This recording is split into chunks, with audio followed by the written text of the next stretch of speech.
40 for Rateable Crest Titans.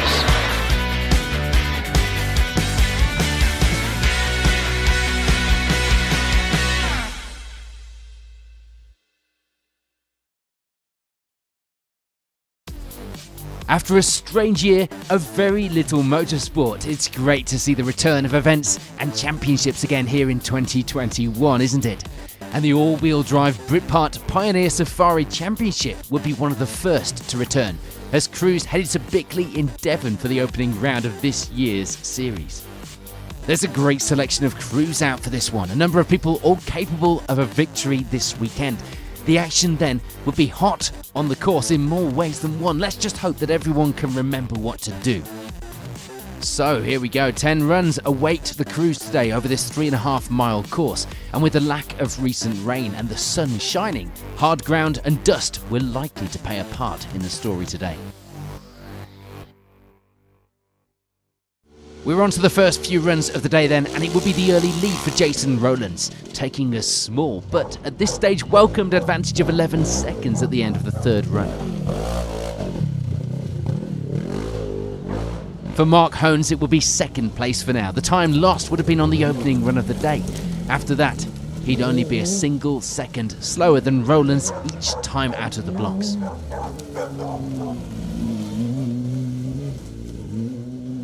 Third at this stage will be the second of the Rowlands, Paul, putting in some good times to take that final step on the podium for now. He'd actually been fastest on the opening run by just a second. The pace was certainly there. There were problems though early on for Chris Cumming and Fraser Parrier. They end the opening run with a broken rear hub. The race will be on to get it sorted and get back out to do some more runs. For now, they lie third in Class 5. There'd be a new co-driver this weekend for Mike Bakewell. His usual co-driver now had her own car, so it will be Will Howe guiding him around this season. The pair start well with the lead in Class 9, 5th place on the overall leaderboard. And Bruce Mallet and Adam Beer would get held up a few times this morning with a slower crew in front of them. The crew rejoining after problems at that. They still put in some good times though, ending the morning 5th in Class 9, 6th place overall. Behind them would be Stuart Williams. There was around a minute's gap at the moment, but the run times were coming down lap by lap. 5th in class for Williams now as well. Cy Badge would have a new engine for the season. A couple of class wins last season would prove that the pace was there. He will be leading Class 7 again this weekend. Frustratingly, a power steering issue preventing his event going any further than his point. It wouldn't be the best of starts for Bruce Tigwell either. A little lower down the leaderboard than normally would have been expected, but it was simply being put down to time out of the seat and just getting back into things. Don't we all feel like that at the moment? Things were going okay though overall. The times likely to come down as the day went on. 9th place overall, 2nd place in Class 9 at this stage. It could be described as a solid start. And rounding out the top 10 would be this man, Darrell Hardy. Mary-Ann Cannon alongside. They were feeling the effects of the dry conditions on this rough course though, but a great start from the pair in the lead of Class 6 nevertheless. There may have been some who were not enjoying the conditions out there, but there were some who were. For Tyler Skelly and Connor Maddock, it would be an enjoyable start to the event. They lie just outside our top 10 in 11th overall, 2nd in Class 7, and pleased to be back out and competing.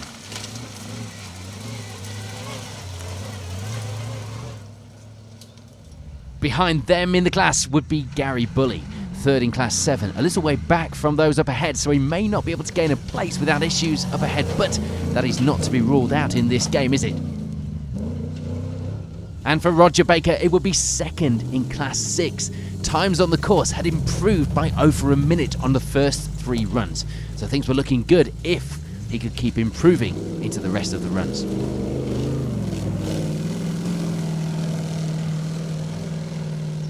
This weekend here in Devon would be a debut for the new car for Kieran Jones and Lewis Thomas. freshly finished, so the first run would be effectively the shakedown. There hasn't been much chance for that with lockdowns, has there? A few teething problems to be expected perhaps, but nothing to worry about overall for now. They lead Class 4.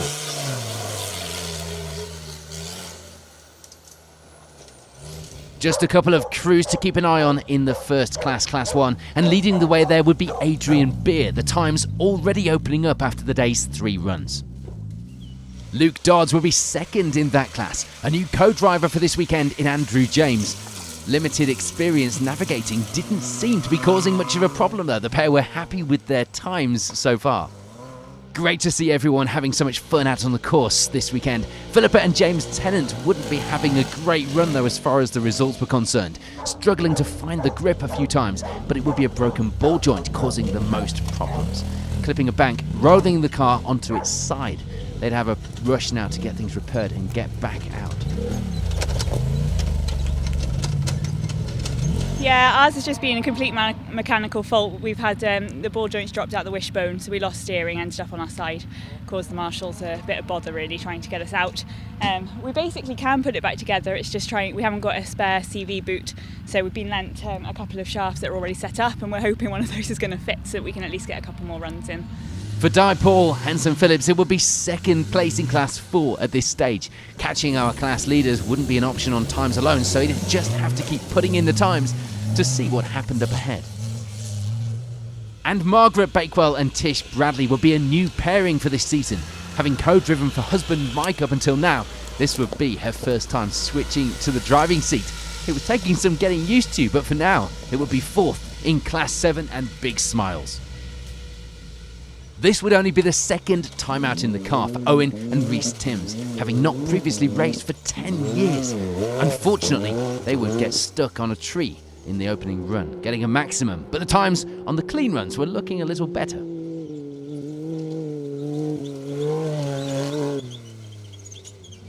For Alex Rousel, it would be 3rd in Class 6 at this stage. A little cautious, he'd be the first to admit, on the first run of the day, but the times levelled out after that. The pace was showing. So with 3 runs complete, the results at the top here at the first round of the 2021 season. How good does it feel to say that? Look like this.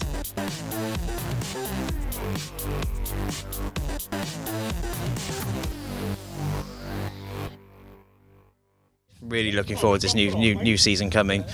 Hopefully 2021 will it's got to be better than last year, obviously, because nothing ran, but 2019 was a great year for the club, so we're hoping to do better this year. We've got some fresh sponsors on with Pioneer 4x4. We'd like to thank Joe, obviously Britpart, who have always been there supporting us, as the main championship sponsor. They're back this year, so we're hoping just to really have a really successful year. We've got Walters next, and there's some new venues on for this year as well, which is really looking forward to.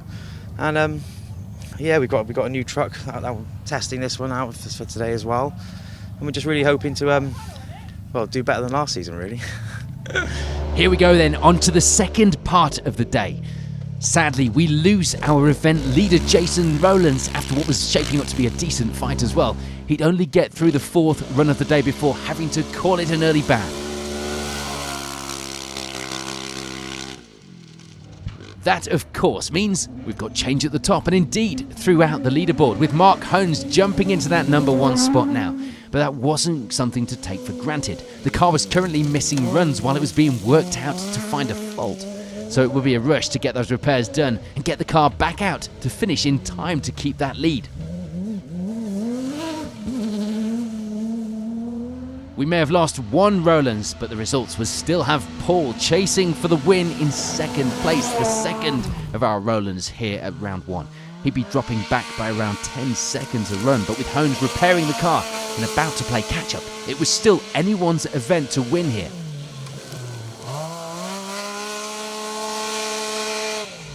Yeah, it's going all right, going well. First meeting back for the year. Having some power steering issues because our ground is like concrete. Because I have to put 2 steering quickeners in the buggy. The power steering pump can't keep up, so I'm having to reset the steering all the time. It's losing me a bit of time, but yeah, happy enough. And with the car now fixed, it will be 3rd place overall for Chris Cumming and Fraser Parrier. They were playing catch-up now. The time's good. All they needed to do was make sure they finished all of the runs in the time allowed, and get their boot down.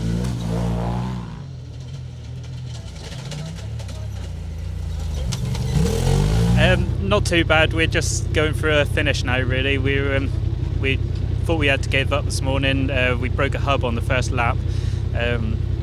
We were lucky to get back on the first lap, but luckily a chap called Doug, I forget his surname, was really kind and lent us a hub so we can carry on. So anything now is a bonus, really. We're just cruising to get finish. A puncture on run 4 would lose Mike Bakewell and Will Howe a little time. Thankfully for them, not enough to drop them down the results. And of course, with the loss of Rowlands from the lead, they've moved up to 4th place now.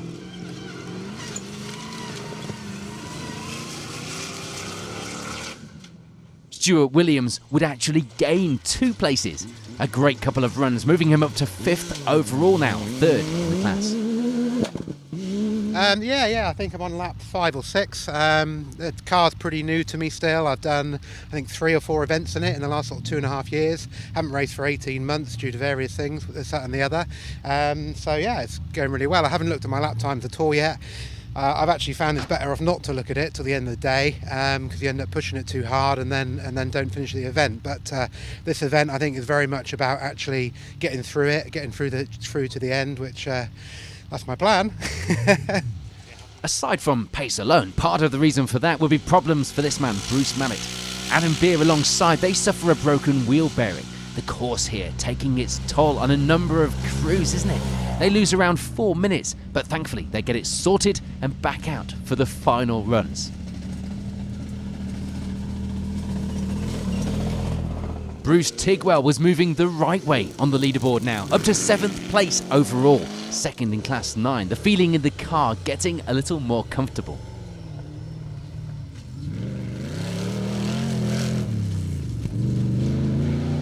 Now I'm starting to get my pace, but it was tricky at the beginning.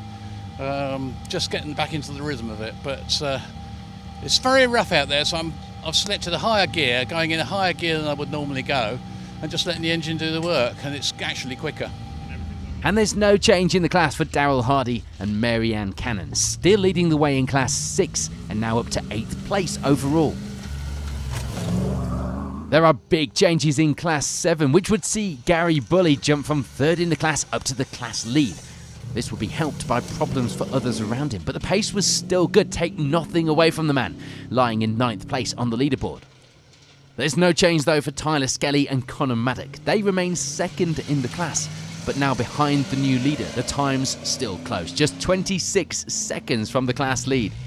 Kieran Jones and Lewis Thomas, meanwhile, would have a little bit of bad luck. They break down on the finish of the 6th run of the day. Does it get any more frustrating than the kill switch coming loose?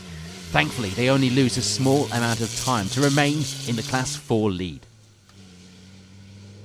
Nothing much would change for Roger Baker on these runs, remaining 2nd in Class 6 for now and in 12th place overall. And it's a similar story for Di Paul Hansen Phillips as well. 13th place overall, 2nd in Class 4. It's bittersweet this weekend for Team Tennant. They do manage to get the car sorted and get back out, currently lying in 14th overall and 5th in their class. Frustratingly though, it would all come to an end when they sadly run out of time to get their runs in, having to call it a day. Things had remained pretty steady for Adrian Beer through these runs. No change in position overall or in the class. 15th place overall, 1st in Class 1. And of course, all of that means, for the eagle-eyed among you will already know this, no change for Ashley Bartlett in the class either. The only one in Class 2, but now moving a good number of places up the leaderboard overall into 17th. Things were going well for Margaret Bakewell in the driver's seat meanwhile. For her and Tish Bradley, the car was performing well. It was suited to this kind of course and these conditions. They end the morning 3rd in Class 7. Luke Dodds and Andrew James, meanwhile, were finding the course tricky in this Freelander. The rough conditions not really suited to the car, if we're honest, but they were getting through and they were still going. 2nd in Class 1 for now, and no doubt thankful for small mercies.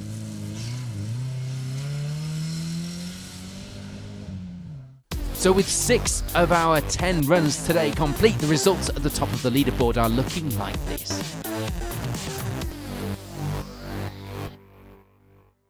Well, what a weekend it has been back on the course of the AWDC. We're on to the final runs of the event here in Devon, and it would be an 18th place overall finish for Andy Kent, taking 3rd in Class 1 as well.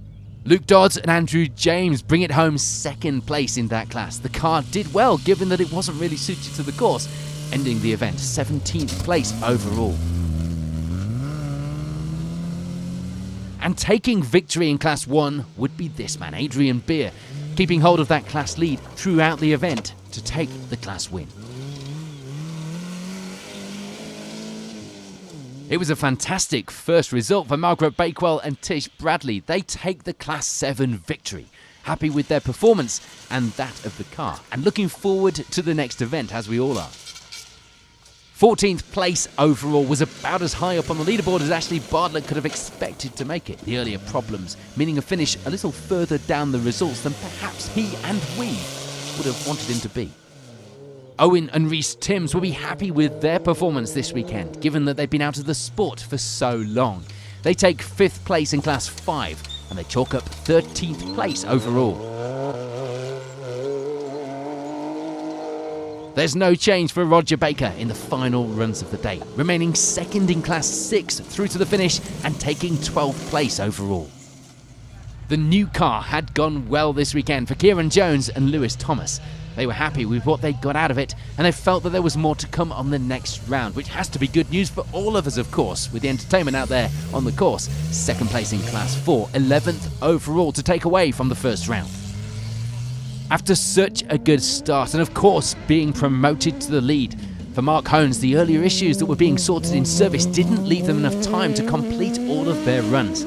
It would see them with a maximum time, pushing them down the order, just clinging on at the end of the day to a top 10 finish, rather than that victory which was looking more than possible earlier in the event. Di Paul Hanson Phillips gains a place in the class this afternoon to end the event with the Class 4 victory and finishing inside our top 10 with 9th overall. And it was a similar story for Tyler Skelly and Connor Maddock as well. They step up to take the Class 7 victory this weekend in 8th overall after an enjoyable event. Things just hadn't gone to plan though for Mike Bakewell and Will Howe. They went too hot into one corner and parked the car in a tree. But worst would be to come on the final run when they lost the fan belt and had to leave the car parked to cool down. They take 2nd place in Class 9, 7th overall, and no doubt anything but cool inside that car. There's no change for Daryl Hardy and Marianne Cannon though. They reach the end of the event with the Class 6 victory. A good result for the pair, who take a solid 6th place overall to start the season as well. Some good times in the later runs would see Bruce Tigwell taking the Class 9 victory, as well as 5th overall, getting back into the swing of things by the second half of the day. Bruce Mallet and Adam Beer would be happy with their pace.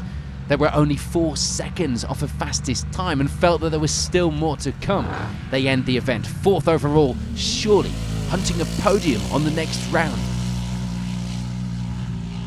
For now though, onto those podium places from this, the first round, and taking 3rd this weekend will be Stuart Williams. The times were consistent throughout the day, and things had gone pretty well out there on the course, taking 3rd in the class as well here at round 1.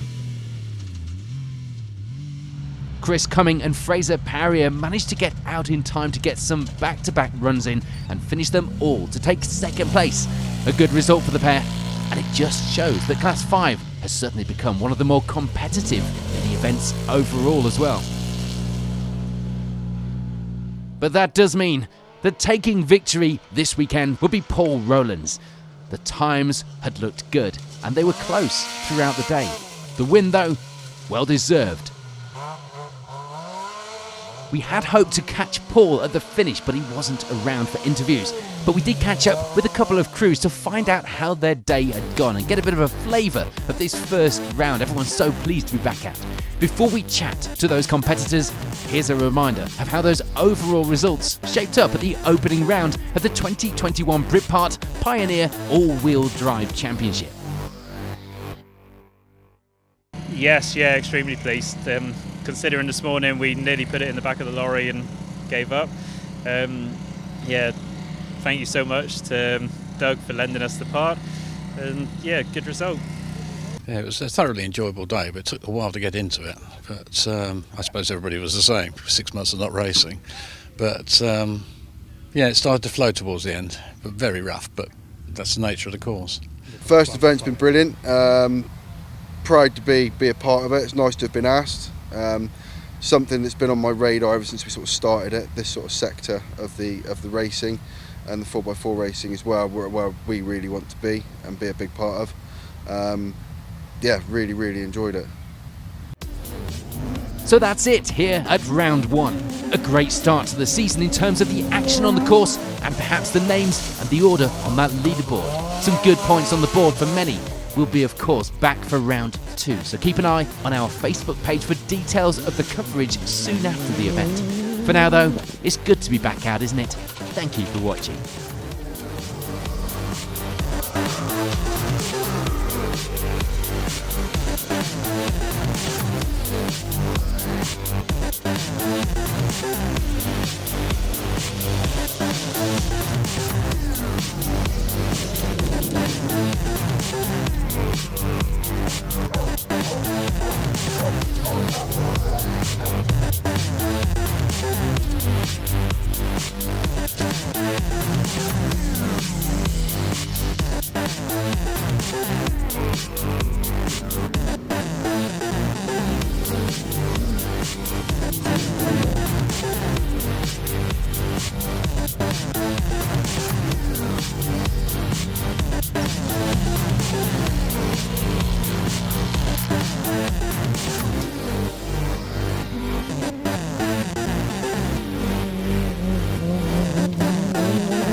Care 40 for Rateable Crest Titans.